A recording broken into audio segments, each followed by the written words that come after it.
بسم الله الرحمن الرحيم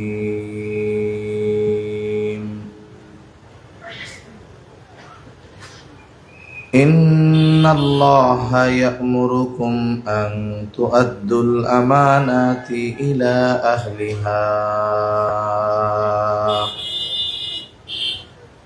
وإذا حكمتم بين الناس أن تحكموا بالعدل إن الله نعم ما يعظكم به إن الله كان سميعا بصيرا وقال رسول الله صلى الله عليه وسلم لا إيمان لمن لا أمانة له أو كما قال النبي صلى الله عليه وسلم صدق الله العلي العظيم وصدق رسوله النبي الكريم ونحن على ذلك لمن الشاهدين والشاكرين والحمد لله رب العالمين سبحانك لا علم لنا إلا ما علمتنا إنك أنت العليم الحكيم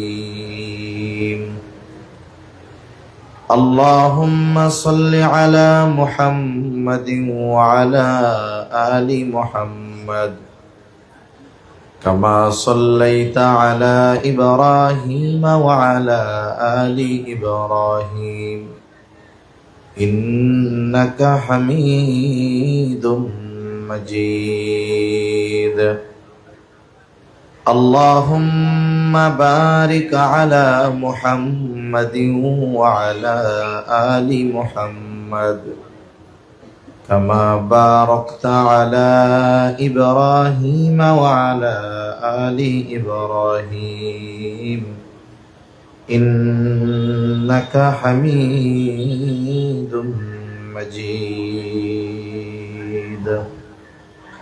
الحمد لله ঐতিহ্যবাহী চট্টগ্রাম জেলার অন্তর্গত সাতকানিয়া থানাধীন ইসলামী সম্মেলন সংস্থার আয়োজনে আনু ফকির দোকান চত্বরে নবম বার্ষিক ইসলামী সম্মেলনের সম্মানিত শ্রদ্ধেয় সভাপতি, প্রধান অতিথি, বিশেষ অতিথিবৃন্দ সহ সম্মানিত শ্রদ্ধেয় উলামায়ে কেরাম, সামনে উপস্থিত মুরব্বিয়ানে কেরাম, সমবয়সী যুবক বন্ধু, স্নেহের ছোট ভাই, মাইকের আওয়াজ যত দূরে যায় নিজ নিজ স্থানে অবস্থানরতা সম্মানিতা শ্রদ্ধা মা ও বোন,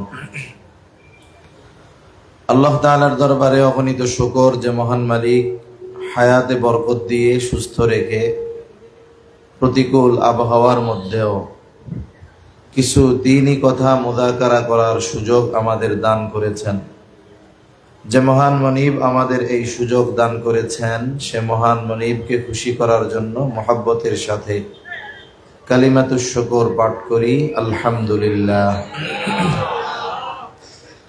অগণিত দুরূদ ও সালাম সাইয়্যিদুল আম্বিয়া, আশরাফুল আম্বিয়া, খাতামুল আম্বিয়া, ইমামুল মুরসালিন, রহমাতুল লিল আলামিন মুহাম্মাদুর রাসূলুল্লাহ সাল্লাল্লাহু আলাইহি ওয়াসাল্লামের উপর। আমি আপনাদের খেদমতে পবিত্র কোরআনুল কারীমের সূরা নিসার 58 নম্বর আয়াত তিলাওয়াত করেছি ও রাসূল আকরাম সাল্লাল্লাহু আলাইহি ওয়াসাল্লামের অগণিত হাদিস থেকে একটা হাদিস পাঠ করেছি। আল্লাহ তাআলার কাছে তৌফিক চাই অল্প সময়ের মধ্যে আল্লাহ তাআলা কিছু কথা বলার তৌফিক দেন যেগুলো আমাদের সবার দুনিয়া এবং আখিরাতের জন্য কল্যাণকর হয়। সকলে জবান খুলে বলি আমিন। একজন মানুষ প্রকৃতপক্ষে ভালো মানুষে পরিণত হয় কিছু ভালো গুণের মাধ্যমে। প্রকৃতপক্ষে যার মধ্যে ওই ভালো গুণগুলোর সমন্বয় ঘটে, তার মধ্যে মনুষ্যত্বের প্রবেশ ঘটে, সে পরিপূর্ণরূপে মানুষে পরিণত হয়। আর যাদের মধ্যে এই ধরনের গুণগুলো অনুপস্থিত থাকে, এই গুণগুলো যাদের মধ্যে থাকে না, দেখা যায় অনেক সময় তারা তাদের আচরণে পশুকেও হার মানায়। এজন্য পরিপূর্ণ মনুষ্যত্ব ও মানবিকতা অর্জনের জন্য যে গুণগুলো দরকার, সেই গুণগুলোর মধ্য থেকে সূরা নিসার 58 নম্বর আয়াতের আলোকে দুইটা গুণের কথা আমরা একটু আলোচনা করব ইনশাআল্লাহ। এই আয়াতে মূলত আল্লাহ সুবহানাহু ওয়া তাআলা আমাদেরকে দুইটা গুণ অর্জনের নির্দেশ দিয়েছেন।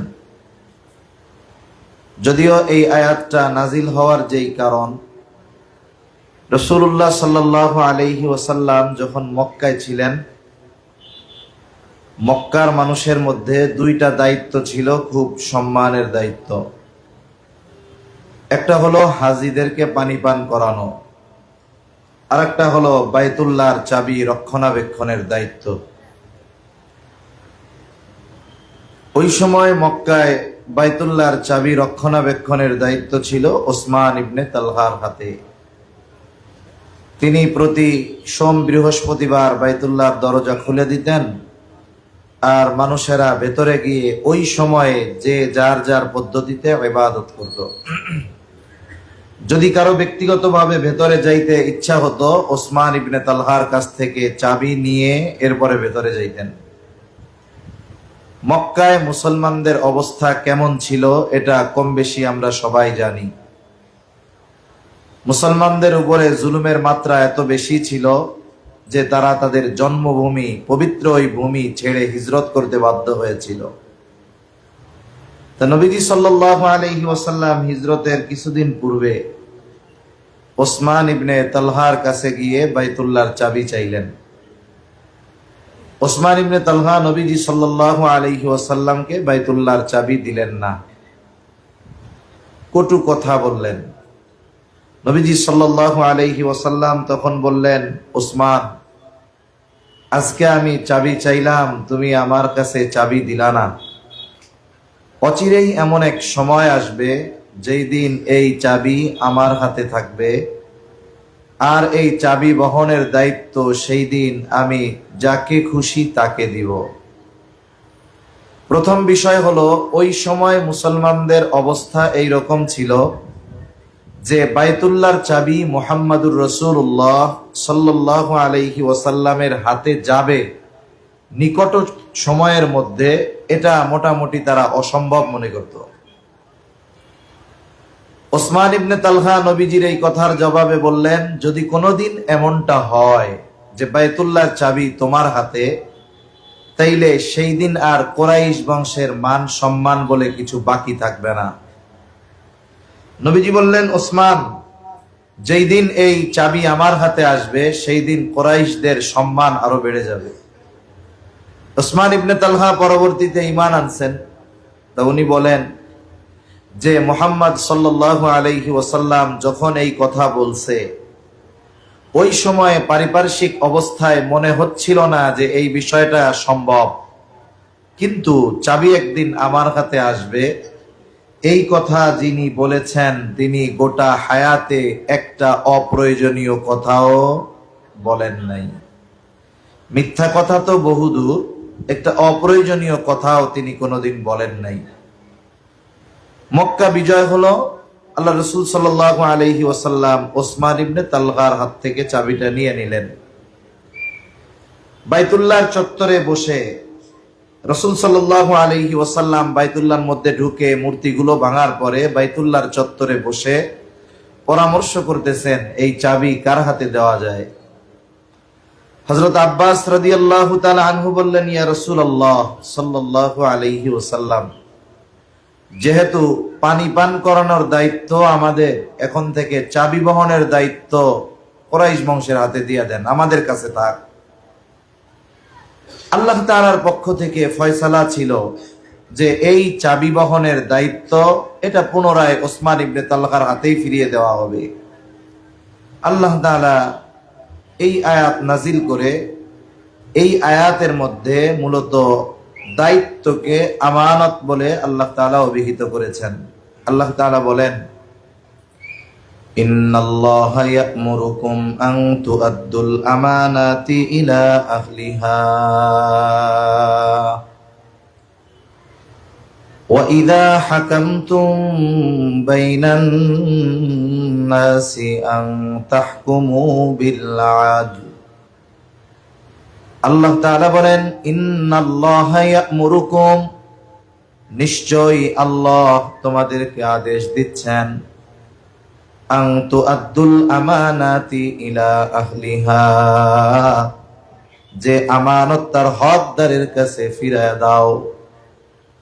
2 নম্বর আল্লাহ তাআলা বলেন, ওয়া ইযা হাকামতুম বাইনান নাসি আন তাহকুমু বিল আদল, তোমরা যখন মানুষের মধ্যে বিচার আচার করবা, ন্যায় বিচার করবা। এই আয়াতে আল্লাহ তাআলা 2টা বিষয়ের ব্যাপারে আমাদের নির্দেশ দিয়েছেন। ইমাম শাফিঈ রাহমাতুল্লাহি আলাইহি বলেন, এই 2টা গুণ তথা আমানতদারিতা আর ন্যায়পরায়ণতা এমন 2টা গুণ, যদি এই 2টা গুণ কোনো ব্যক্তি অর্জন করে বলে সে সৌভাগ্যবান হয়ে যায়। এই গুণ যদি কোনো সমাজের মানুষের মধ্যে থাকে, সেই সমাজের মানুষ সৌভাগ্যবান হয়ে যায়। এই 2টা গুণ যদি কোনো জাতির মধ্যে থাকে, তারা সৌভাগ্যবান জাতিতে পরিণত হয়ে যায়। এই 2টা গুণ যদি কোনো দেশের মানুষের মধ্যে থাকে, রাষ্ট্র পরিচালকদের মধ্যে থাকে, তাহলে ওই দেশের মানুষ বড় সৌভাগ্যবান মানুষ হয়ে যায়। কিন্তু আফসোসের ব্যাপার, ব্যক্তি থেকে নিয়ে রাষ্ট্র পর্যন্ত, ক্ষুদ্র ব্যক্তি থেকে সর্বোচ্চ দেশের সম্মানিত ব্যক্তি পর্যন্ত এই 2টা জিনিসের বড়ই অভাব। এই জন্য আমাদের ভাগ্যর আর পরিবর্তন হচ্ছে না। যদিও এই আয়াতে দায়িত্বকে আমানত বলে অভিহিত করা হয়েছে, কিন্তু মুফাসসিরিনে কেরাম বলেন, এখানে সব ধরনের আমানতদারিতা অর্জনের নির্দেশ আল্লাহ তাআলা দিয়েছেন, আমানতদার হওয়ার নির্দেশ দিয়েছেন। রাসূল আকরাম সাল্লাল্লাহু আলাইহি ওয়াসাল্লাম আমানতদারিতার ব্যাপারে সর্বোচ্চ গুরুত্ব দিয়েছেন। একজন প্রকৃত মুমিন সে কখনো খেয়ানতকারী হতে পারে না, আর যে খেয়ানতকারী সে কখনো প্রকৃত মুমিন হতে পারে না। কারণ খেয়ানত করা এটা হলো মুনাফিকের স্বভাব, আর আমানতের হেফাজত করা এটা হলো মুমিনের ভূষণ।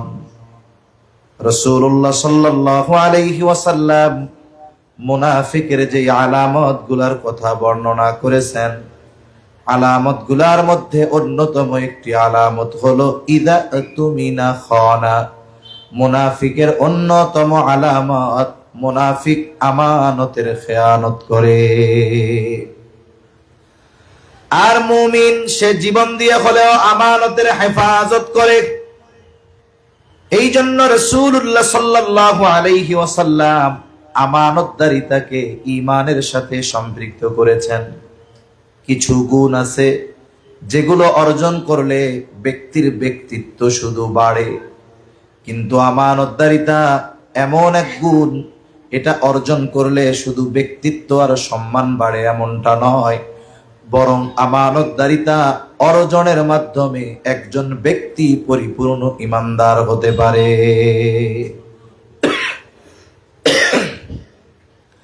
এজন্য রাসূলুল্লাহ সাল্লাল্লাহু আলাইহি ওয়াসাল্লাম বলেন, লা ঈমানা লিমান লা আমানাতা লাহ, যার মধ্যে আমানতদারিতা নাই তার ঈমান নাই। তার মানে আমানতদারিতার সম্পৃক্ততা সাধারণ গুণ অর্জনের সাথে সম্পৃক্ত নয়, বরং আমানতদারিতার সম্পৃক্ততা ঈমানের সাথে।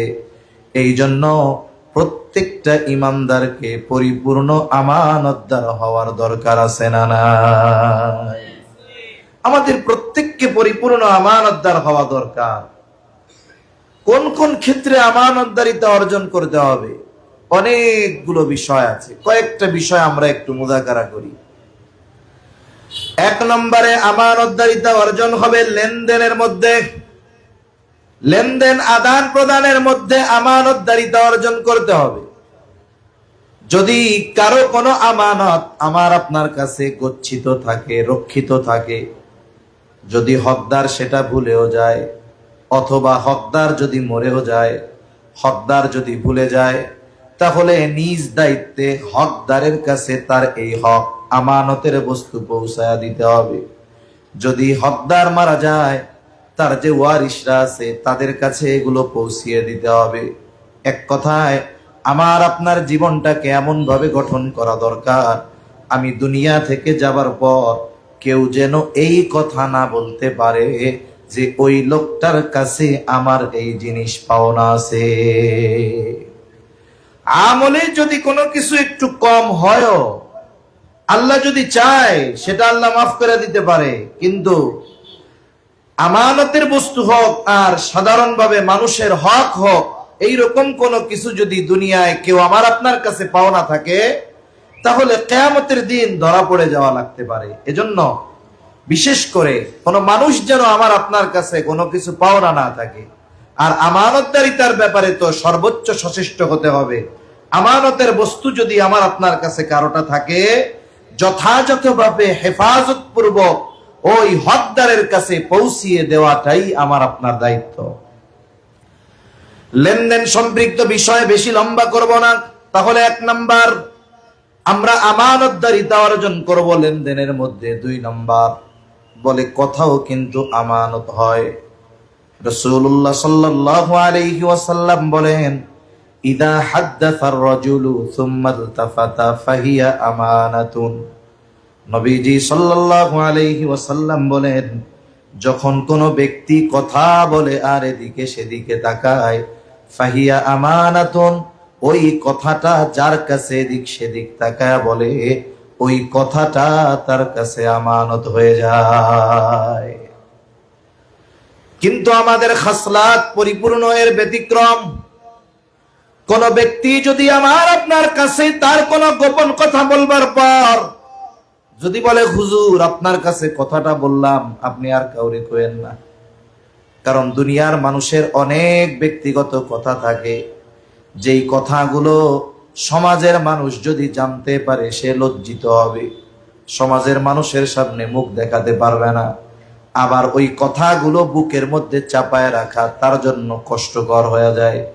এজন্য অনেক সময় সে যাকে নিরাপদ মনে করে, বিশ্বস্ত মনে করে, দেখা যায় তার মনের কষ্টগুলো ওই ব্যক্তির কাছে খুলে বলে না অনেক সময়, যে আপনার কাছে বললাম আমার দিলটারে হালকা করার জন্য, ভার হয়ে গেছে, কথাগুলো বললে একটু দিলটা হালকা লাগে। কিন্তু আপনি অন্য কারো কাছে বললেন না, তাইলে তো আর সমাজে মুখ দেখানো যাবে না। এই যে কাজটা হইলো কি, সে আমারে যদি বলতে মানা করে, আমরা কি করি, ওই কথা যত দ্রুত আর একজনের কাছে না বলি ভাল লাগে না। আমারে বইলা গেল, ভাই কারো কাছে বইলেন না, আপনার কাছে শুধু বললাম। অবস্থা হলো এখন আর ওই কথা হজম হয় না। সে আমার চোখের আড়াল হওয়ার আগে আর একজনকে ডাক দিয়ে আমি বলি, ওই লোকটারে চিনো? বলে, হ্যাঁ চিনি। সমাজের মানুষ অনেক সম্মান করে। আরে মিয়া যত করা করুক, আমি ওনার ব্যাপারে যা জানি কেউ জানে না। আমাকে খুব বিশ্বাস করে, আমার কাছে তার পারিবারিক বিষয়ের খুব গোপন কথা বলছে, কারো কাছে বলতে মানা করছে। তবে আমিও তোমারে খুব বিশ্বাস করি, তোমার কাছে কইলাম, তুমি কাউরে কইও না। এরকম বলে না? আপনাদের ভাষায় কি বলবে? ওটা আই তোরে কই দি, তুই কারো কাছে নো কইস, এরকম বলবে না? এখন বিষয় হলো, আমাকেও তো বলছিল কারো কাছে বললেন না, আমি তো আর একজনের কাছে বললাম। ও করবে কি, ও আর একজনে বলবে হুজুর মিথ্যা কথা কয় না। বেটা, হুজুর মিথ্যা কথা কয় নাকি? সত্যবাদী অনেক। অমুকের ব্যাপারে হুজুর আমার এই কথা বলছে, কারো কাছে বলতে মানা করছে। দোস্ত আমি তোমারে কই, তুমি কাউরে কইও না। এইভাবে সকাল বেলার কথা দুপুর হতে হতে যেই কথা কারো কাছে বলা মানা ছিল, 100 জনের কাছে পৌঁছায় গেছে। যে যারে বলে শুধু বলে, তোমারে বললাম, তুমি কাউরে বইল না। এখন বলেন তো, যেই কথাটা কারো কাছে বলতে মানা ছিল, যখন এই কথা 100 জনের কাছে পৌঁছায় গেল, বলেন তো খেয়ানতের একটা আছে নাকি 100 হয়ে গেছে? এই যে 100 জনের কাছে কথা যে পৌঁছাইলো, এর জন্য দায়ী কে? বলে প্রথম যে কথাটা খেয়ানত করছে সে হলো দায়ী। আর হাদিসের মধ্যে আসছে, নবীজি সাল্লাল্লাহু আলাইহি ওয়াসাল্লাম বলেন, ভালো কাজের সূচনা হয় ওই ভালো কাজ যতজন করে, যত পরিমাণ সওয়াব হয়, যার দ্বারা ওই ভালো কাজের সূচনা হয়েছে সবার সওয়াবের সমপরিমাণ সওয়াব সে পেয়ে যায়। সুবহানাল্লাহ।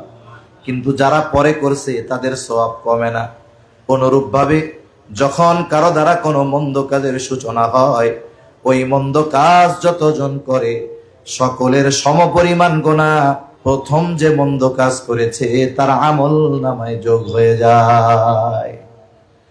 আদম আলাইহিস সালামের হত্যাকারী সন্তান, যার মাধ্যমে এই পৃথিবীতে সর্বপ্রথম অন্যায়ভাবে হত্যাকাণ্ড সংগঠিত হয়েছে, কিয়ামত পর্যন্ত যত অন্যায় হত্যাকাণ্ড হবে সব হত্যাকাণ্ডের সমপরিমাণ গুনাহ তার আমলনামায় যোগ হবে। এই জন্য যে কোনো বিষয়ে এগুলো খেয়াল রাখা দরকার। আমার দ্বারা যদি কোনো খেয়ানতের শুরু হয়, আমার দ্বারা যদি কোনো পাপের শুরু হয়, আমার পরে যতজন সেটা করবে সবার সমপরিমাণ গুনাহ প্রথম যার দ্বারা শুরু হলো তার আমলনামায় যোগ হয়ে যাবে। আবার অনেক সময় হয় যখন বন্ধুত্ব থাকে, সম্পর্ক ভালো থাকে, তখন অনেক কিছু গোপন করে, কিন্তু যদি কোনো কারণে বন্ধুত্ব নষ্ট হয়ে যায়, দুইজনে বিভক্ত হয়ে যায়, তখন এই গোপন কথাগুলোকে অস্ত্র বানায় বা গোপন বিষয়কে অস্ত্র বানায়। কি বলে? বেশি কথা বইল না, তোমার ব্যাপারে কিন্তু জানা আছে, কইলে কিন্তু সব কইয়া দিমু। বলে কি বলে না? আপনার বন্ধু ছিল, আপনি তার কথার আমানত গুলো হেফাজত করছেন, এখন শত্রু হয়ে গেছে, বিপক্ষে চলে গেছে, এই জন্য আমানতের খেয়ানত করা যাবে? রহমতের নবী আমার আপনার নবী মুহাম্মাদুর রাসূলুল্লাহ সাল্লাল্লাহু আলাইহি ওয়াসাল্লাম শত্রুর আমানতের হেফাজত করেছেন। রাসূল আকরাম সাল্লাল্লাহু আলাইহি ওয়াসাল্লামের সিরাত অনেক অমুসলিমেরাও লেখছে। একজন অমুসলিম এই ভারতীয় উপমহাদেশে সফর করতে আসছিলেন ইংরেজদের শাসন আমলে। মুসলমানদের মধ্যে উনি অনেক পর্যবেক্ষণ করেছেন। এরপরে আমাদের নবীর ব্যাপারে তিনি জানতে আগ্রহী হয়েছেন। এরপরে উনি ওনার ভাষায় একটা নবীজির সিরাত লিখছে। নবীজির গুণাবলীগুলো উল্লেখ করতে গিয়ে উনি আমানতদারিতার গুণের কথা উল্লেখ করেছেন। তিনি বলতেছেন যে মুহাম্মদ সাল্লাল্লাহু আলাইহি ওয়াসাল্লাম নবুয়তির বহু আগেই তার সম্প্রদায় এবং আরবের মানুষের কাছে আল আমিন হিসাবে ভূষিত হয়েছেন। এই জন্য আরবের মানুষ তার প্রতি এত আস্থা ছিল, তার আমানতদারিতার প্রতি আরবের মানুষের এত আস্থা ছিল, বলে তার ঘোর দুশ্মন নিশ্চিন্ত মনে তার সবচাইতে দামি সম্পদ তার কাছে আমানত রাখত। যে নবীর বিরোধিতা করতেছে, নবীকে আঘাত করতেছে, ওর সম্পদ নবীর কাছে আছে। ও জানে যে আমি তার বিরোধিতা যতই করি না কেন, এই বিরোধিতার কারণে সে কখনো খেয়ানত করবে না। এমন আমানতদার ছিলেন। রাসূলুল্লাহ সাল্লাল্লাহু আলাইহি ওয়াসাল্লাম যখন মক্কা থেকে মদিনায় হিজরত করবেন, ইতিমধ্যে কাফেররা মোটামুটি বুঝতে পেরেছে যে মুহাম্মাদুর রাসূলুল্লাহ সাল্লাল্লাহু আলাইহি ওয়াসাল্লাম মক্কা ত্যাগ করে মদিনার দিকে হিজরত করবে। তারা চিন্তা করতেছে শত্রু তো হাতছাড়া হয়ে গেল, এদেশ ছেড়ে মদিনায় গিয়ে তাকে শক্তিশালী হওয়ার সুযোগ দেওয়া যাবে না। এই জন্য পথের কাটা ক্লিয়ার করে ফেলতে হবে। সব গোত্রের সলা পরামর্শ হলো, সর্বশেষ সিদ্ধান্ত, প্রত্যেক গোত্র থেকে এক একজন নওজোয়ান, সশস্ত্র নওজোয়ান উপস্থিত হবে এবং আজ রাতেই আমার আপনার নবীকে দুনিয়া থেকে চিরতরে বিদায় করে দিতে হবে। এই ষড়যন্ত্র, এই সিদ্ধান্ত হলো। আর আল্লাহ তাআলাও জানিয়ে দিলেন, পয়গম্বর আজ রাতেই আপনার মদিনার সফর শুরু হবে। নবীজি ঘরের মধ্যে অবস্থান করতেছেন, সাথে হযরত আলী রাদিয়াল্লাহু তাআলা। কাফেররা সশস্ত্র অবস্থায় নবীজির ঘরের চারদিক ঘিরে রাখছে। বলেন তো, কাফেররা যে নবীজিকে হত্যা করার উদ্দেশ্যে চতুর্দিকে ঘিরে রাখছে, এই খবর আল্লাহ তাআলা আমার আপনার নবীজিকে জানাইছেন কি জানান নাই? নবীজি জানে যে চারদিক দিয়ে ঘিরে রাখছে। নবীজির বাড়ি কি মোটা ইটের গাঁথুনিওয়ালা দেওয়াল ছিল? না।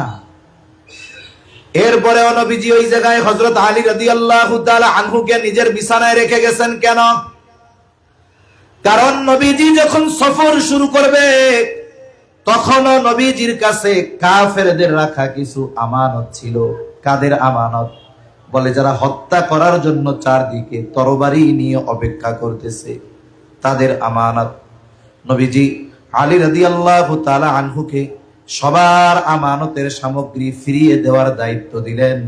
বললেন, সবার আমানতের বস্তু ফিরায় দিবা, এরপরে মদিনার উদ্দেশ্যে রওনা হবা।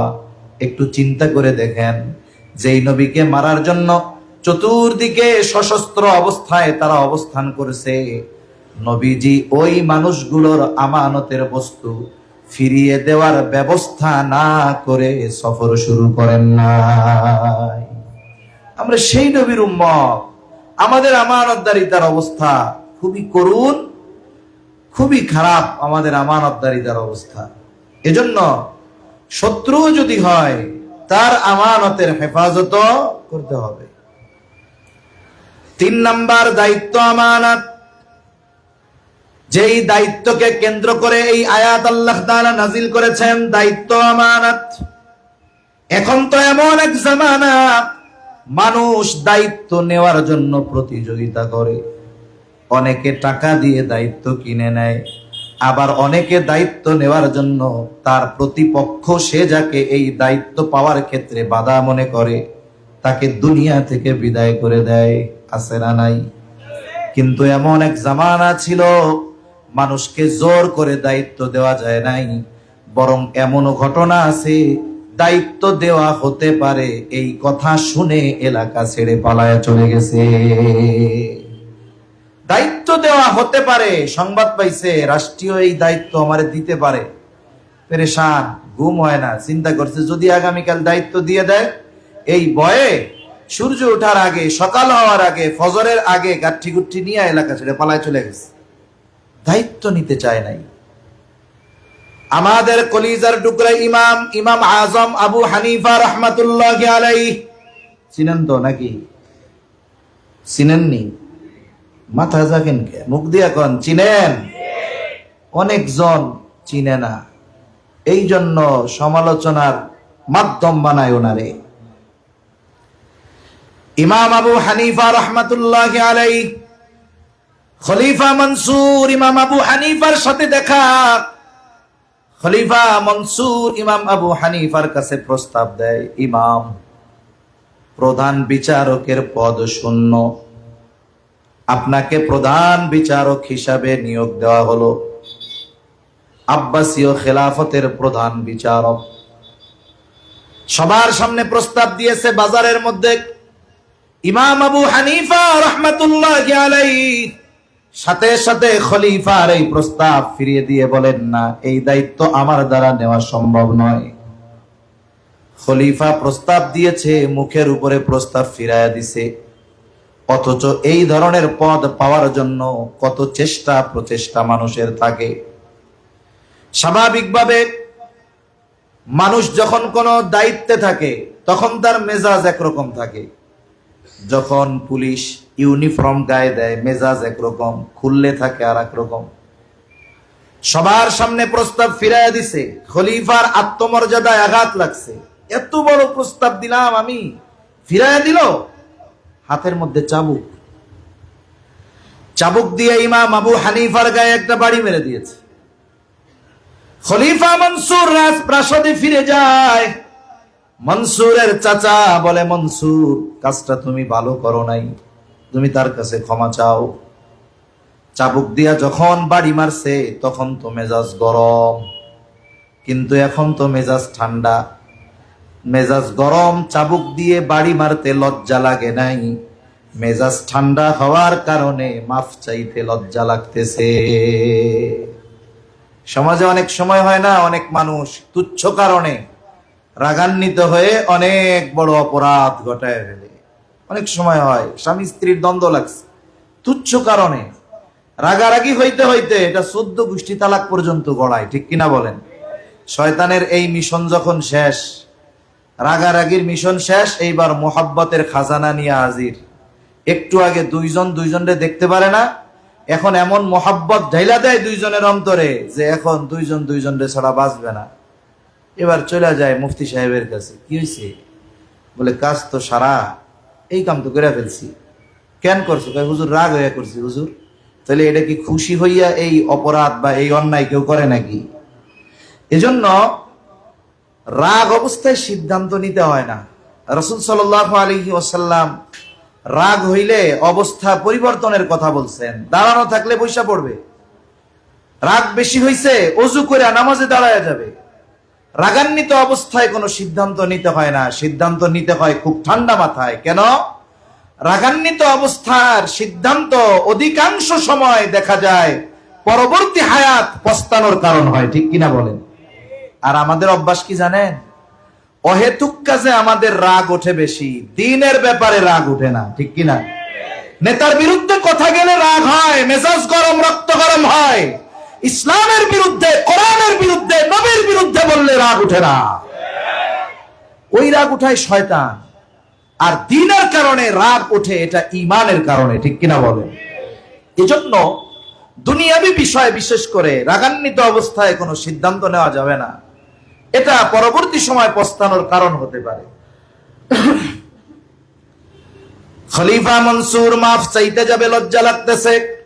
সে চিন্তা করলো তার সবচাইতে বিশ্বস্ত ব্যক্তি যে, তাকে সে মাফ চাওয়ার জন্য পাঠাবে। লোকটাকে বলে, যাও ইমাম আবু হানিফার কাছে গিয়ে আমার পক্ষ থেকে ক্ষমা চাইবা। বলবা খলিফা যে কাজ আপনার সাথে করেছে সে লজ্জিত, ক্ষমা চেয়েছে। সাথে সাথে এক থলে স্বর্ণ মুদ্রা দিয়ে দিয়েছে। তাকে বলবা এটা খলিফার পক্ষ থেকে আপনার জন্য হাদিয়া। লোকটা চলে গেল ইমাম আবু হানিফার কাছে। যাবার পরে বলে, ইমাম, খলিফা তার আচরণের কারণে লজ্জিত, ব্যথিত, আপনার কাছে ক্ষমা চেয়েছে, আপনি ক্ষমা করে দেন। ইমাম আবু হানিফা রাহমাতুল্লাহি আলাইহি নববী গুণে গুণান্বিত মানুষ, যখন বলছে ক্ষমা চেয়েছে, ক্ষমা করে দেন, উনি বলেন হ্যাঁ মাফ করে দিলাম। এইবার ওই লোকটা একটু কৌশল খাটায় বলে, আপনি যে মাফ করছেন, খলিফা নিশ্চিত হবে তখন যখন খলিফার দেওয়া এই হাদিয়া আপনি গ্রহণ করবেন। শর্ত লাগায়া দিছে। ইমাম আবু হানিফা বলে, অসুবিধা নাই, এটা ফেরত নিয়ে যাও, আমি তারে মাফ করে দিছি। লোকটা পিড়াপিড়ি করে, জোরাজুরি করে। ইমাম আবু হানিফা রাহমাতুল্লাহি আলাইহি তাকে জিজ্ঞাসা করে, তোমার খলিফা এক থলে স্বর্ণ মুদ্রা আমাকে হাদিয়া দিল, এটা পাইলো কোথায়? এটা কি ওনার ব্যক্তিগত সম্পদ নাকি? লোকটা বলে, উনি এত সম্পদ ব্যক্তিগত পাবে কোথায়? বলে এটা রাষ্ট্রীয় সম্পদ থেকে দিয়েছে। ইমাম আবু হানিফা বলে, যাও ফিরায় নিয়ে যাও, এটা নেওয়া যাবে না। এইবার কয়, আপনি রাখেন, রাইখা আপনি ব্যবহার না করেন, আপনি এটা মানুষকে দান সদকা করে দিয়েন। ইমাম আবু হানিফা এবার কঠোর হয়ে গেলেন, বললেন এটা ফেরত নিয়ে যাও। আর তোমার খলিফাকে বলবা তাকে এই দায়িত্ব পালনের জন্য প্রতি মাসে সম্মানী দেওয়া হয়, ওই যেই পরিমাণ ভাতা সম্মানী তার জন্য বরাদ্দ, বলে এর বাইরে একটা পয়সা, একটা টাকা ব্যক্তিগত কাজে ব্যবহার করার কোনো সুযোগ নাই। কারণ এই দায়িত্ব তার কাছে আমানত, এই সম্পদের হেফাজত করা তার কাছে আমানত। এইবার ওই লোকটা খলিফার কাছে চলে গেছে। কিছু লোক আছে যে তারা ছোট বিষয়কে মিথ্যার প্রলেপ দিয়ে এত সুন্দর করে উপস্থাপন করে যে মানুষ মিথ্যা জানার পরেও তার কথায় প্রভাবান্বিত হয়। আমরাও ছোটবেলায় যখন মাদ্রাসায় পড়তাম, মাঝে মধ্যে গুলিস্তান যাইতাম। গুলিস্তানে দেখতাম একজন লোক একটা মাইক হাতে নিয়ে সে সর্বরোগের ওষুধ দিচ্ছে, চতুর্দিকে লোকজনের ভিড়। আমরাও উৎসুক নয়নে দেখতাম, একটু শুনতাম, ভালোই লাগতো। তা যদি কোনো বুঝমান ব্যক্তিকে বলা হয় ওই মজলিস থেকে টান দিয়ে বের করে যে এই লোক যে বলতেছে তার কাছে যেই গাছের শেকড় আছে এটা খাইলে সব রোগ ভালো হবে, আপনার বিশ্বাস হয়? উনি বলবে আস্তাগফিরুল্লাহ, এটা জীবনেও বিশ্বাস হয় না। তাহলে আপনি শুনতেছেন কেন? যেভাবে বলে শুনতে তো ভালোই লাগে। কিছু মানুষ আছে মিথ্যা কথা বলে কিন্তু এমন ভাবে সাজায়, এটার দ্বারা মানুষ প্রভাবান্বিত হয়। ও খলিফার কাছে গিয়া বলছে, খলিফা, ইমাম আবু হানিফা আপনার হাদিয়া তো নেয় নাই, আপনার খেয়ানতকারী বলছে। খলিফা প্রচন্ড রাগান্বিত হয়ে গেছে। এবার বাহিনী পাঠায় দিছে, যাও আটক করো, জেলখানার মধ্যে বড়। ইমাম আবু হানিফা রাহমাতুল্লাহি আলাইহি কে জেলে ভরা হলো। ইমাম আবু হানিফা রাহমাতুল্লাহি আলাইহি কে প্রতিদিন চাবুক দিয়ে আঘাত করা হয় আর বলা হয়, আপনি যদি প্রধান বিচারকের দায়িত্ব গ্রহণ করেন ছেড়ে দেওয়া হবে। ইমাম আবু হানিফা চাবুকের আঘাতে জর্জরিত, তবুও উনি প্রধান বিচারকের দায়িত্ব গ্রহণ করেন নাই। অনেক সময় কিছু মানুষ মনে করে যে জেলখানায় যারা যায় সবাই মনে হয় খারাপ। এই যে গত 2-1 দিন আগে, গত স্বৈর শাসকের সময় হাজার হাজার, শত শত, হাজার হাজার নিরহ মানুষকে গুম করা হয়েছিল। বেশ কয়েকটা প্রতিবেদন বের হয়েছে। যাদেরকে গুম করা হয়েছে এরা কেউ খারাপ মানুষ না, এরা সকলেই ভালো মানুষ, খারাপ মানুষ না। এজন্য জেলখানার মধ্যে জামানার, প্রত্যেক জামানার 2 শ্রেণীর মানুষের যাওয়া লাগে। এক শ্রেণীর মানুষ হলো সবচেয়ে খারাপ মানুষ, আর এক শ্রেণীর মানুষ হলো জামানার সবচেয়ে ভালো মানুষ। জামানার সবচাইতে যারা হকের ব্যাপারে কঠোর, এই মানুষগুলাকেও জেলখানায় যাওয়া লাগে। এই জন্য জেলখানায় শুধু চোর চুট্টা যায় না, জেলখানায় ইমাম আজমেরও যাওয়া লাগে, ঠিক কিনা বলেন? এই জন্য এই জামানায়ও যারা জেলখানায় যায় সবাই খারাপ না। জামানার শ্রেষ্ঠ সন্তানগুলো যারা বাতিলের বিরুদ্ধে সর্বোচ্চ কঠোর, এদেরকেও জেলখানায় যাওয়া লাগে। ইমাম আবু হানিফা রাহমাতুল্লাহি আলাইহি চাবুকের আঘাতে জর্জরিত, তবুও দায়িত্ব গ্রহণ করেন না। ঐতিহাসিকদের থেকে 2টা মত পাওয়া যায়। 1 নাম্বার, ওনাকে যখন জুলুম করেও নরম বানানো যায় নাই, তখন একটা সময় ওনারে খাবারের সাথে বিষ মিশায়া হত্যা করা হলো। আর একটা, যে উনি যখন প্রচন্ড রকমের অসুস্থ হয়ে গেলেন, ওনাকে বাড়িতে পাঠিয়ে দেওয়া হলো, কিন্তু গৃহবন্দী করে ফেলা হলো। ইমাম আবু হানিফা রাহমাতুল্লাহি আলাইহি কে তার শাগরেদরা জিজ্ঞাসা করতেছে, যেই দায়িত্ব নেবার সকল যোগ্যতা আপনার মধ্যে ছিল, আপনি জুলুম অত্যাচার সহ্য করেছেন, তবুও কেন দায়িত্ব গ্রহণ করলেন না? ইমাম আবু হানিফা বলেন, যেই দায়িত্ব আমি নেই নাই, ওই দায়িত্বের ব্যাপারে আল্লাহর সামনে আমাকে জবাবদিহিতার কাঠগড়ায় দাঁড়ানো লাগবে না। কিন্তু যদি দায়িত্ব নেওয়া হয়, আমি বা আমার অধীনের কেউ যদি দায়িত্বের খেয়ানত করে, আল্লাহর সামনে জবাবদিহিতার কাঠগড়ায় দাঁড়ানো লাগবে। হাদিসের মধ্যে আছে, নবীজি সাল্লাল্লাহু আলাইহি ওয়াসাল্লাম বলেন, তোমাদের কাউকে যদি কোনো রাষ্ট্রীয় দায়িত্ব দেওয়া হয়, কেউ যদি ওই দায়িত্বের সুচ পরিমাণ খেয়ানত করে, নবীজি বলেন ওই ব্যক্তি কিয়ামতের দিন খেয়ানতের বোঝা নিয়ে উপস্থিত হবে। আর এই জামানায় মানুষ দায়িত্ব নেওয়ার প্রতিযোগিতা করে। কেন? বলে কোনো মতে যদি সরকারি রাষ্ট্রীয় দায়িত্ব কোনো মতে একটা পাওয়া যায়, তাইলে ও কমপক্ষে 100 কোটি টাকার মালিক, 100 কোটি টাকার মালিক। 100, 200, 500, 1000 কোটি এখন আমাদের কাছে বেশি লাগে না, যদিও আমাদের কাছে নাই, কিন্তু যেই পরিমাণ পাচার হয়েছে শুনতে শুনতে এই টাকাগুলোরে কাগজের মতো লাগে এখন, ঠিক কিনা বলেন?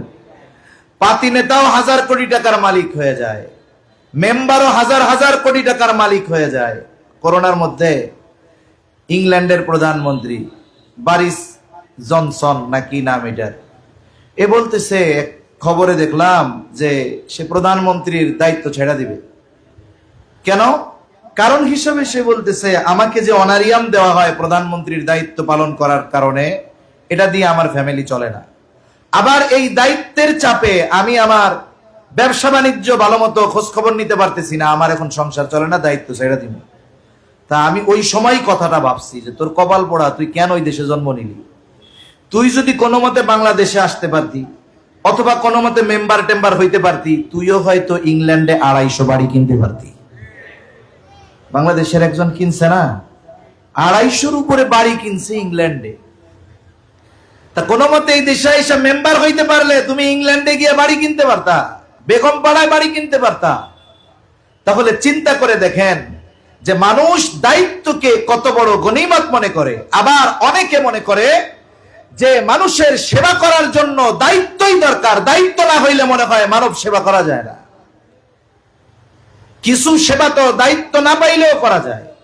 যেমন মনে করেন অনেক সময় চেয়ারম্যান ইলেকশন করে, গত স্বৈরাচার সরকারের সময় আমরা দেখছি যে সর্বশেষ ইউনিয়ন পরিষদ নির্বাচনেও ব্যক্তি বাছাই করার সুযোগ ছিল না। কারণ যখন কোন নির্বাচন দলীয় প্রতীকে হয় ওই জায়গায় তখন আর ব্যক্তি মূল্যায়ন করার সুযোগ থাকে না, যাচাই বাছাই করার সুযোগ থাকে না। একসময় ইউনিয়ন পরিষদেও নির্বাচন হবে, কোন দলীয় মার্কায় হবে। এখন সবাই চিন্তা করতেছে যেই দল ক্ষমতায়, কোনো মতে যদি ওই দলের মার্কা নিয়ে চেয়ারম্যানিতে দাঁড়ানো যায়, ভোট দিনে লাগবে না, ভোট রাতের বেলা ভূতে এসে দিয়ে দিবে। এই জন্য দেখা গেছে কি মার্কা একটা, কিন্তু ওই মার্কা চায় 20 জন। মার্কা কয়টা? এটার ক্যান্ডিডেট কয়জন? 20 জন। এই একই মার্কা চায়। তখন কি হবে? পাবে তো একজন। তখন এই মার্কা উঠে নিলামে, নিলামে উঠে। এইবার দাম শুধু বাড়ে, বাড়তে বাড়তে এক এলাকায় এক চেয়ারম্যান পদপ্রার্থী, সে সম্ভবত 5 কোটি টাকা দিয়ে শুধু মার্কা নিছে। মার্কা নিতে লাগছে কয় কোটি? 5 কোটি। এরপরে সে এবার চেয়ারম্যান পদপ্রার্থী, ওই দলের পোস্টার ছাপাইছে। পোস্টারে কি লিখছে? আসন্ন এত নং ইউনিয়ন পরিষদ নির্বাচনে চেয়ারম্যান পদপ্রার্থী হিসাবে অমুক ভাইকে তমুক মার্কায় ভোট দিয়ে অত্র ইউনিয়নের জনগণের সেবা করার সুযোগ প্রদান করুন। এখন বলেন তো, যেই লোকটা 5 কোটি টাকা দিয়ে মার্কা কিনতে পারে, ওই লোক যদি ওই ইউনিয়নের লোকের সেবা করতে চায়, ওর কি চেয়ারম্যান হওয়ার দরকার আছে? ও তো অঢেল সম্পত্তির মালিক, ওইটা দিয়েই তো মানুষের উপকার করতে পারে, সেবা করতে পারে। তার মানে কি বলে, যদি নামের সাথে চেয়ারম্যান পদটা লাগানো যায়, দায়িত্বটা পাওয়া যায়, 5 দিছি বেশি না, সাথে একটা শূন্য যোগ করে এটারে উসুল করবো। ইনভেস্ট 5 করছি, 50 উসুল করে ছাড়বো। এজন্য এখন দায়িত্ব নেওয়ার প্রতিযোগিতা চলে। দায়িত্বের জন্য একজন আর একজনকে হত্যা করতে পর্যন্ত পিছপা হয় না। তবে এই দায়িত্ব আমানত, সরকারি দায়িত্ব হোক আর বেসরকারি দায়িত্ব হোক, রাষ্ট্রীয় হোক আর সাধারণ যে কোনো দায়িত্ব হোক, আমরা প্রত্যেকটা দায়িত্বকে আমানত মনে করব। বলেন ইনশাআল্লাহ।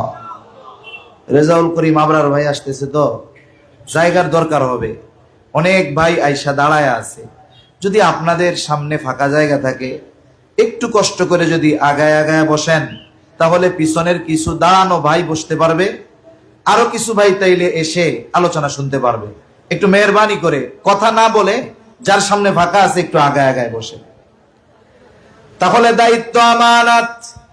4 নম্বর শরীয়তের বিধিবিধান আমানত। আল্লাহ তাআলা কোরআনুল কারীমের মধ্যে বলেন, ইন্না আরাদনাল আমানাতা আলাস সামাওয়াতি ওয়াল আরদি ওয়াল জিবাল ফাআবাইনা আন ইয়াহমিলনাহা ওয়া আশফাকনা মিনহা ওয়া হামালাহাল ইনসান। আল্লাহ তাআলা বলেন, আমি এই আমানত আসমানের কাছে, জমিনের কাছে, পর্বতের কাছে পেশ করলাম। তারা এই আমানত বহনে অস্বীকৃতি জ্ঞাপন করলো, ভীত সন্ত্রস্ত হয়ে গেল। ওয়া হামালাহাল ইনসান, মানুষ এই আমানত বহন করলো। বলে কি সেই আমানত? কেউ কেউ বলেন সেই আমানত হলো কোরআন। আবার কেউ বলেন সেই আমানত হলো শরীয়তের সকল বিধিবিধান। কথা একই, শরীয়তের সকল বিধিবিধান আমার আপনার কাছে আমানত। যদি করণীয় গুলো যদি কেউ না করে, বর্জনীয় বিষয়গুলো যদি কেউ বর্জন না করে, তাহলে খেয়ানত করা হয়। তাহলে 4 নাম্বার, শরীয়তের বিধিবিধান আমানত। 5 নাম্বার বলে সময়টাও আমানত। আমি যদি কোনো জায়গায় কোনো সময়ের ব্যাপারে ওয়াদাবদ্ধ থাকি, কেউ যদি কোথাও কোনো জব করে, চাকরি করে, যদি এমন শর্ত থাকে যে 8 ঘন্টা ডিউটি করতে হবে, দৈনিক এই 8 ঘন্টা সময় তার নয়, বরং এই 8 ঘন্টা সময় সে যার অধীনে চাকরি করতেছে, এই 8 ঘন্টা সময়ের হকদার সে। এই সময়গুলোর মধ্যে ফাঁকি দেওয়ার কোনো সুযোগ নাই। কোনো ব্যক্তি যদি ফাঁকি দেয়, এই সময়টাকে দায়িত্ব অবহেলা করে, অপচয় করে, নষ্ট করে, তাহলে নিঃসন্দেহে সে খেয়ানতকারী হবে। একজন বুজুর্গের ঘটনা শোনাই, অনেক আগের বুজুর্গ, তা নয়। মাজহার নানুতুবি রহমাতুল্লাহি আলাইহি, যার নামে মাজাহিরুল উলুম সাহারানপুর মাদ্রাসা, এই মাজহার নানুপুরি রহমাতুল্লাহি আলাইহি, নানুতুবি রহমাতুল্লাহি আলাইহি, উনি এক জায়গায় খেদমত করতেন। মাস শেষে ওজিফা নিতেন সময় হিসাব করে। যদি কখনো কোনো সময় ক্লাসের সময় নিজের কাজে ব্যয় করতেন, ওইটা লিখে রাখতেন। একদিন এক লোক ওনার কাছে আসছে, ক্লাসের সময় খুব জরুরি ব্যক্তিগত কথা বলতেই হবে। উনি ক্লাস বন্ধ করে ওই ব্যক্তির সাথে কথা বললেন। এরপরে নোটের মধ্যে লেখা রাখছেন, অমুক দিন অমুক ক্লাসে এই কয় মিনিট সময় আমি আমার ব্যক্তিগত কাজে ব্যবহার করেছি।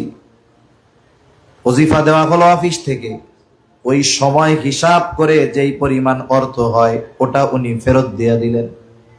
অফিস থেকে জিজ্ঞাসা করা হয়, এইটা কি বেশি গেছে নাকি? বলে না। ফেরত দিলেন তাইলে কেন? বলে অমুক দিন অমুক ক্লাসে এই কয় মিনিট সময় আমি আমার নিজের কাজে ব্যয় করেছিলাম, এই জন্য ওই সময়ের সমপরিমাণ ওজিফা আমার জন্য নেওয়া উচিত হবে না। এইরকম মানুষও এই দুনিয়া থেকে গেছে। তাই এই 5টা বিষয় আমরা খেয়াল রাখি, আশা করা যায় অন্যান্য বিষয়গুলো এগুলোর মাধ্যমে আমাদের মধ্যে চলে আসবে। তাহলে আল্লাহ তাআলার নির্দেশ, ইন্নাল্লাহা ইয়া'মুরুকুম আন তুআদ্দুল আমানাতি ইলা আহলিহা। আল্লাহ তাআলা বলেন, নিশ্চয় আল্লাহ তোমাদের আদেশ করতেছেন আমানত তার হকদারের কাছে ফিরিয়ে দাও। সামগ্রিক কথা হলো তোমরা আমানতদার হও। 2 নাম্বার নির্দেশ, ওয়া ইযা হাকামতুম বাইনান নাসি আন তাহকুমু বিল আদল। আল্লাহ তাআলা বলেন, তোমরা যখন মানুষের মধ্যে বিচার আচার করবা, ন্যায় বিচার করবা, ন্যায় বিচার করবা। এখন প্রশ্ন হতে পারে, বিচার তো করবে জজ কোর্টের বিচারক, সুপ্রিম কোর্টের বিচারক, আমরা বিচার করব কোত্থেকে? দুনিয়ার মানুষ জীবনের কোনো না কোনো সময় বিচারকের ভূমিকায় অবতীর্ণ হতে হয়। বাবার 2 জন সন্তান, 2 সন্তানের মধ্যে দ্বন্দ্ব লাগছে। এখন এই দ্বন্দ্ব নিরসনে বিচারকের ভূমিকায় বাবা হয় কি হয় না বলেন? 2 মুসলিম ভাইয়ের মধ্যে দ্বন্দ্ব লাগছে, বলে এই মুসলিম ভাইদের মধ্যে দ্বন্দ্ব নিরসনে আপনাকে বা আমাকে বিচারক হিসাবে বলা হয়েছে, আপনি ফয়সালা করে দেন। এখন আমি বিচারক, এক্ষেত্রে আমার এটা সুযোগ নাই যে আমার কাছের কোনো মানুষ, পরিচিত কোনো মানুষ যদি ওই বিচার প্রার্থী হয়, আমি তার সাথে সম্পর্কের কারণে বিচারে পক্ষপাতিত্ব করে তার পক্ষ অবলম্বন করব। অথবা এমন কোনো ব্যক্তি যদি হয় যার সাথে আমার সম্পর্ক নাই, যার প্রতি আমার বিদ্বেষ, এই কারণে আমি তার সাথে অবিচার করব, এটার সুযোগ ইসলাম কখনো রাখে নাই। বরং আল্লাহ তাআলা সুস্পষ্টভাবে জানিয়ে দিয়েছেন, কোন সম্প্রদায়ের প্রতি বিদ্বেষের কারণে তাদের উপরে অবিচার করা যাবে না। শত্রুও যদি ন্যায় বিচার চেতে আসে, শত্রুর ব্যাপারেও ন্যায় বিচার করতে হবে। হাজারো ঘটনা ইসলামে এমন আছে, ইয়াহুদি আর একজন সাহাবী নবীজির কাছে বিচার প্রার্থী হয়েছে। বিচারের ক্ষেত্রে সাক্ষ্য প্রমাণের মাধ্যমেই ফয়সালা দেওয়া হবে। ইহুদি মিথ্যা সাক্ষী নিয়ে গেছে, কিন্তু প্রকৃত হকদার সাহাবী তার কাছে সাক্ষ্য নাই। আল্লাহ রাসূল সাল্লাল্লাহু আলাইহি ওয়াসাল্লাম ইহুদির পক্ষে ফয়সালা দিয়ে দিয়েছেন। এই যে ইসলামে ন্যায় বিচারের যেই সৌন্দর্য, কিন্তু আফসোসের ব্যাপার, জামানা এমন, ন্যায় বিচারও নাই। আবার ন্যায় বিচার করলে আমাদের মধ্যে মেনে নেওয়ার টেন্ডেন্সিও নাই। কেউ যদি একটু প্রভাব প্রতিপত্তিশালী হয়, একটু ক্ষমতাধর হয়, সে ন্যায় বিচার মানতে চায় না, বরং তার কথা হলো একটা, যা হয় হোক, রায় আমার পক্ষে দিতে হবে। কিন্তু সোনালী যুগের মানুষ কেমন ছিল? সর্বোচ্চ ক্ষমতার অধিকারী হওয়ার পরেও ন্যায় বিচার মেনে নিছে। আবার নিজের পক্ষে রায় গেছে, বিপক্ষে রায় গেছে, এই জন্য বিচারকের উপরে চড়াও হয় নাই, কঠোরতা অবলম্বন করে নাই, বরং ন্যায় বিচার করার কারণে শক্তিশালী ক্ষমতাধর মানুষের বিপক্ষে রায় যাওয়ার পরেও ন্যায় বিচার করার কারণে তারে পুরস্কৃত করা হয়েছে। হযরত ওমর রাদিয়াল্লাহু তাআলা আনহু একবার বাজারে গেছে ঘোড়া কেনার জন্য। এক ইহুদির কাছ থেকে ঘোড়া কিনছে। কেনার আগে সুন্দর মতো দেখা দেখা টাকা পরিশোধ করে ঘোড়া বুঝা নিয়ে উনি বাজারের বাইরে গেছে, ঘোড়ায় উঠবে। এইবার ঘোড়ায় যখন উঠতে গেছে বাজারের বাইরে, দেখে যে ঘোড়ার পায়ে সমস্যা, ঘোড়া ওনারে নিয়ে চলতে পারবে না। ঘোড়া নিয়ে আবার চলে আসছে ইহুদির কাছে, যে তুমি আমারে কি ঘোড়া দিছো, ঘোড়া দিছো, এটা ফেরত নাও। ইহুদি বলে, না, আপনাকে আমি ভালো ঘোড়া দিয়েছি। খলিফাতুল মুসলিমিন বলে, তুমি আমারে খারাপ ঘোড়া দিছো। দুজনের মধ্যে তর্ক লেগে গেছে। একটা বিষয় একটু খেয়াল করি, বলেন তো ইহুদি তর্ক করতেছে কার সাথে? বলে অর্ধ জাহানের শাসক খলিফাতুল মুসলিমিনের সাথে। তর্ক করতেছে কে? একজন ইহুদি। কার সাথে? বলে খলিফাতুল মুসলিমিনের সাথে তর্ক করতেছে। এই জামানায় একটা সময় তো মনে হয় এমন গেছে, কেউ যদি স্বপ্নে দেখতো, স্বপ্নে, আমরা সাধারণ মানুষ, আমরা যে কোনো স্বপ্ন দেখতে পারি। আমরা স্বপ্নে কতবার রাজা বাদশাহ হয়ে যাই, তাতে কি আসলে কি হওয়া সম্ভব? না, স্বপ্নে অনেক কিছু দেখতে পারি। কেউ যদি স্বপ্নে দেখতো যে সে ওই দেশের প্রধানমন্ত্রীর সাথে তর্ক করতেছে, স্বপ্নে কি দেখছে? তর্ক করতেছে। এখন ও চিন্তা করলো, এই কথাটা গিয়া আমাকে থানায় যাই একটু ওসি সাহেবরে কই। ওসি সাহেবরে যায় যদি বলতো যে ওসি সাহেব, আজকে তো একটা স্বপ্নে দেখছি, জটিল স্বপ্ন। কি স্বপ্ন? বলে প্রধানমন্ত্রীর সাথে আমি তর্ক করতেছি। আমার মনে হয় ওরে 15 দিনের রিমান্ডে দিত, যে বেটা স্বপ্ন আর অন্য কিছু দেখতে পাও নাই না, প্রধানমন্ত্রীর সাথে তর্ক করা স্বপ্ন দেখছো? হ্যাঁ, তাহলে আমাদের জামানার অবস্থা কি? স্বপ্নেও যদি কেউ রাষ্ট্রপ্রধানের সাথে তর্ক করতে দেখে, এতেও তার জীবনের নিশ্চয়তা নাই। অথচ ইসলাম কত সুন্দর, যে একজন অমুসলিম ইহুদি সে খলিফাতুল মুসলিমিনের সাথে একটা ঘোড়া কেনা বেচা নিয়ে তর্ক করতেছে। অনেকে বলে যে ইসলাম যদি আসে, শরঈ শাসন ব্যবস্থা যদি প্রতিষ্ঠিত হয়, এদেশে অমুসলিমরা থাকতে পারবে না। আরে বেটা, যদি এই দেশ সহ গোটা দুনিয়ায় ইসলাম প্রতিষ্ঠা হয়, তাহলে প্রত্যেকটা মানুষ পরিপূর্ণ অধিকার ফিরে পাবে। ঠিক কিনা বলে? ইসলামই একমাত্র মানুষকে পরিপূর্ণ অধিকার নিশ্চিত করতে পারে মানুষের। এছাড়া অন্য কোন দর্শন, মতাদর্শ, জীবন ব্যবস্থা মানুষের অধিকার পরিপূর্ণ নিশ্চিত করতে পারে না। যার প্রমাণ খলিফার সাথে তর্ক করতেছে একজন ইহুদি। হযরত ওমর রাদিয়াল্লাহু তাআলা আনহু এবার তারে বলতেছে, তাইলে এক কাজ করো, তোমার আর আমার মধ্যে এই দ্বন্দ্ব নিরসনে তৃতীয় আর একজনকে ফয়সালাকারী হিসাবে সাব্যস্ত করো। ইহুদি নিজের ধর্মের কাউকে ফয়সালাকারী হিসাবে সাব্যস্ত করে নাই।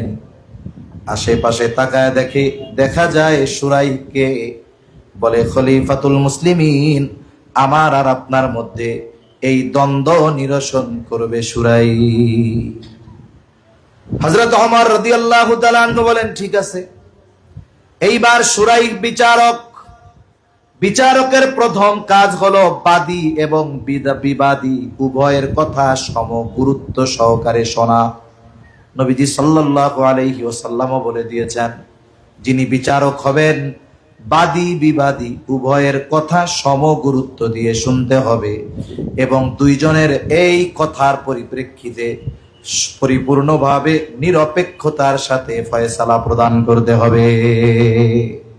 উনি দুইজনের কথা শুনছেন, সর্বশেষ খলিফাতুল মুসলিমিনকে বলতেছেন, আপনি কি চান, আপনার চাওয়া কি? হযরত ওমর রাদিয়াল্লাহু তাআলা আনহু বলেন, সে এই ঘোড়া ফেরত নিবে, এটা হলো আমার চাওয়া। সুরাই এবার জিজ্ঞাসা করে, খলিফাতুল মুসলিমিন, আপনি যখন তার থেকে ঘোড়া বুঝে নিয়েছিলেন তখন কেমন নিছেন?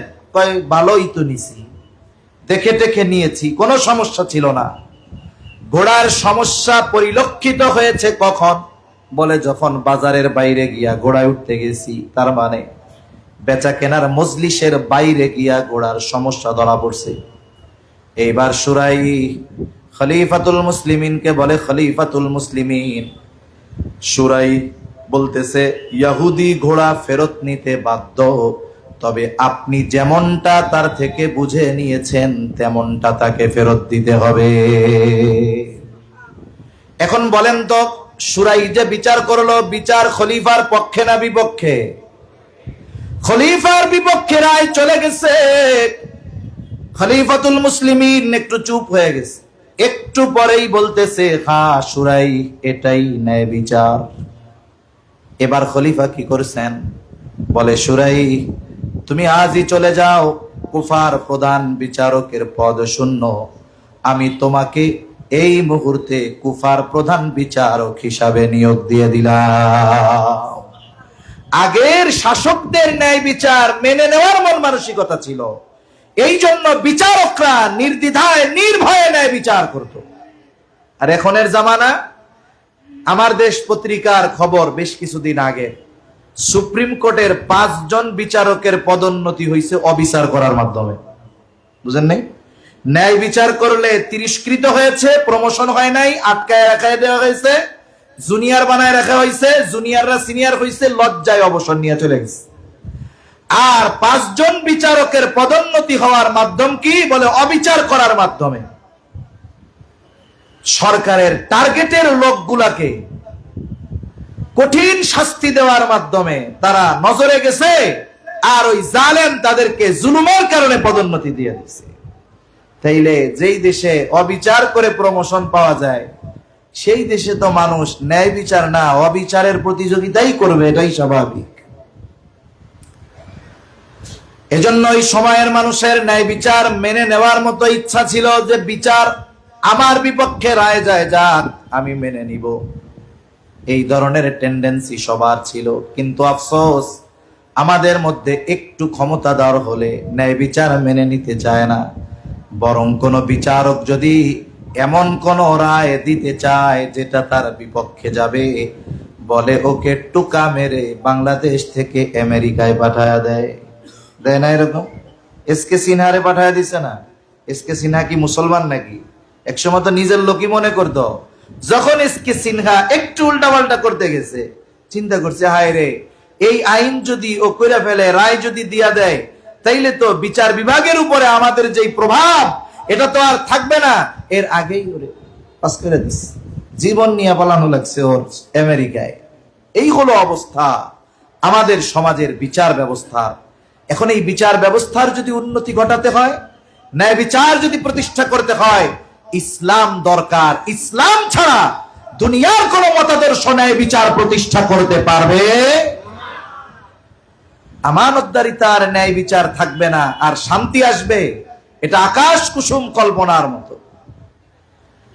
আরেকটা ঘটনা শোনাই, হযরত আলী রাদিয়াল্লাহু তাআলা আনহু, ওই যে ওমর রাদিয়াল্লাহু তাআলা আনহু সুরাইহকে প্রধান বিচারক হিসাবে নিয়োগ দিয়েছে কুফার।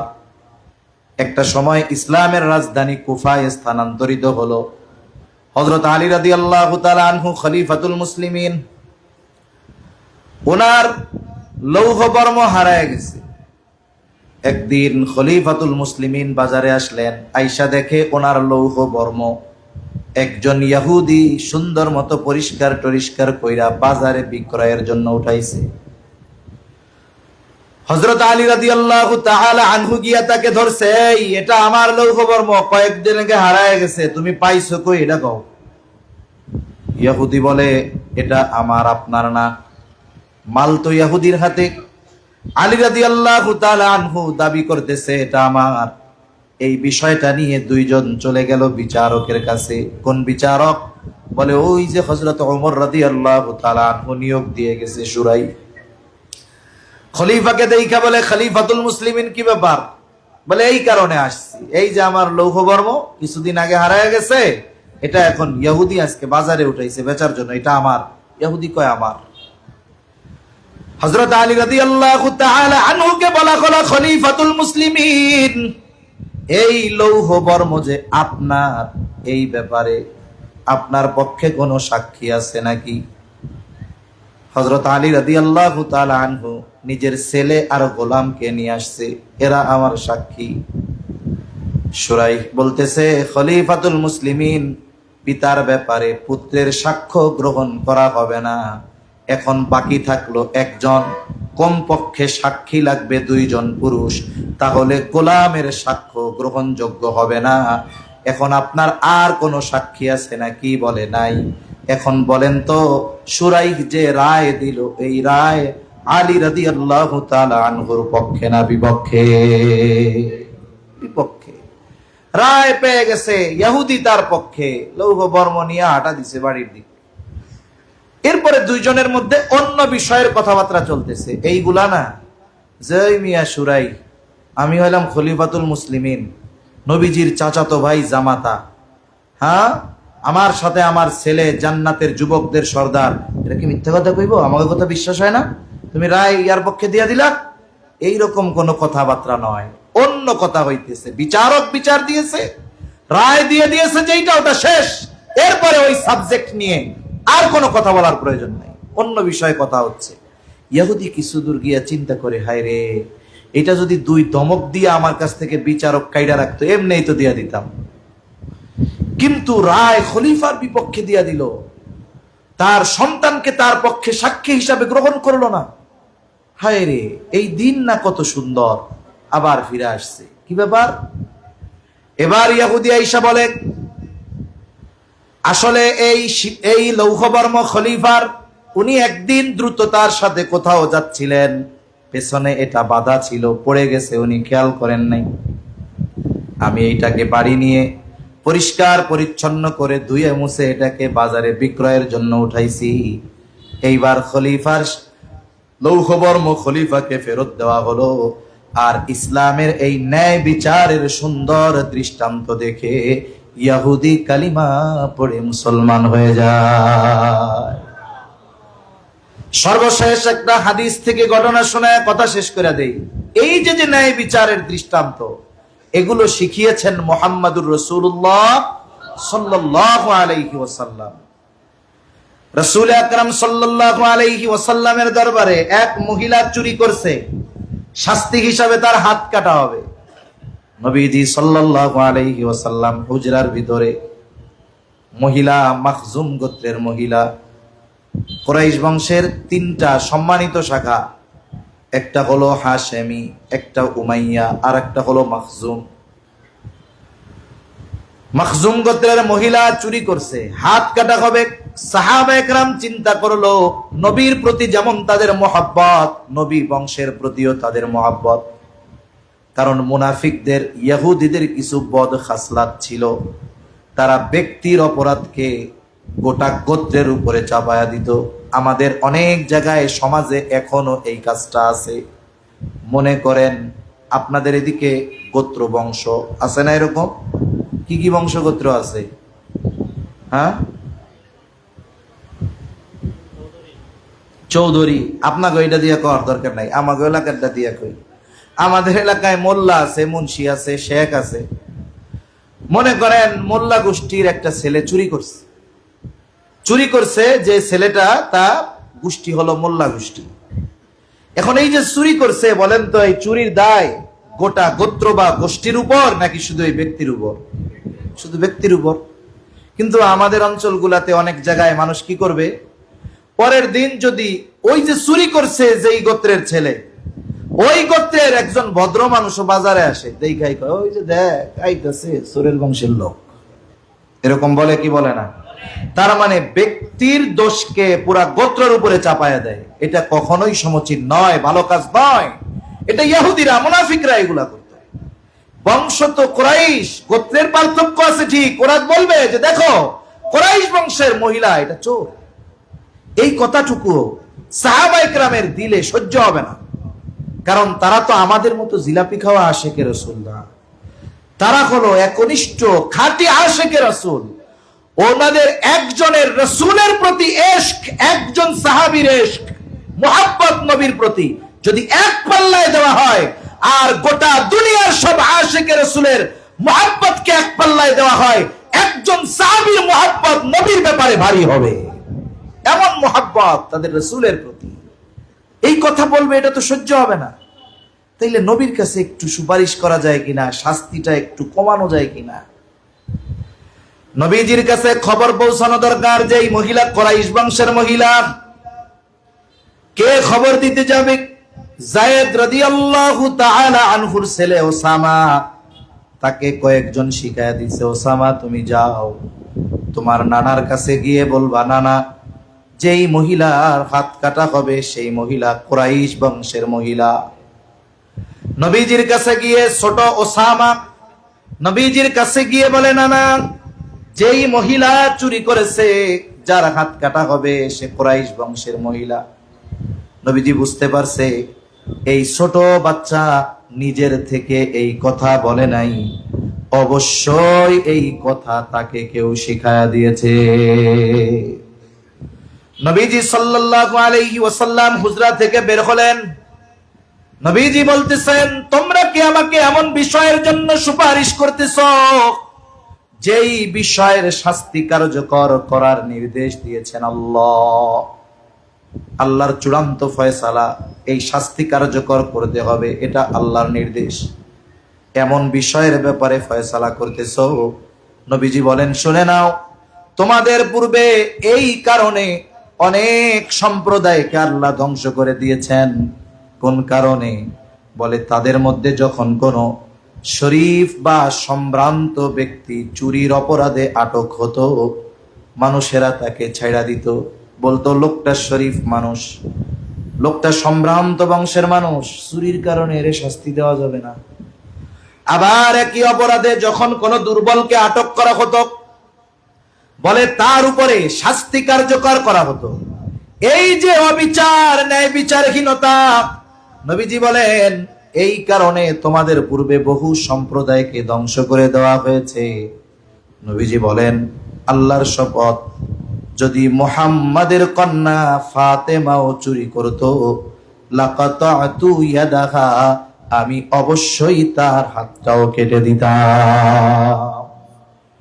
এই যে বিচারের ক্ষেত্রে ন্যায়পরায়ণতা, পক্ষপাতিত্ব না করা, নিজের কাছের মানুষ হলে তার ব্যাপারে শিথিলতা প্রদর্শন করা, আর যদি পছন্দের মানুষ না হয়, শত্রু হয়, কঠোরতা আরোপ করা, এটা ইসলাম আমাদের শিক্ষা দেয় নাই, বরং ইসলাম আমাদেরকে পরিপূর্ণ ন্যায়পরায়ণতা আর ন্যায় বিচারের শিক্ষা দিয়েছে। এই যে দুইটা গুণ, এই দুইটা গুণ গোটা পৃথিবীতে অনুপস্থিত নাই। যদি গোটা পৃথিবীর মানুষের মধ্যে এই দুইটা গুণ থাকতো, তাইলে আজকে গাজার মুসলমানদের এই করুণ পরিণতি হতো না, ঠিক কিনা বলেন? আমাদের পার্শ্ববর্তী দেশের মুসলমান, এদের উপরে ওই রকম জুলুমের স্টিম রোলার চলতো না, যদি আমানতদারিতা আর ন্যায়পরায়ণতা থাকতো, ইনসাফ যদি থাকতো। আমরা তো দেখেছি যে নিজের বাড়ির সামনে আই লাভ মুহাম্মদ সাল্লাল্লাহু আলাইহি ওয়াসাল্লাম লাগানোর কারণে আমাদের পার্শ্ববর্তী দেশে এক মুসলিম ভাইয়ের ঘর বুলডোজার দিয়ে তছনছ করে দেওয়া হয়েছে, ভেঙে ফেলা হয়েছে। ন্যায় বিচার নাই, গোটা পৃথিবীতে ন্যায় বিচার অনুপস্থিত।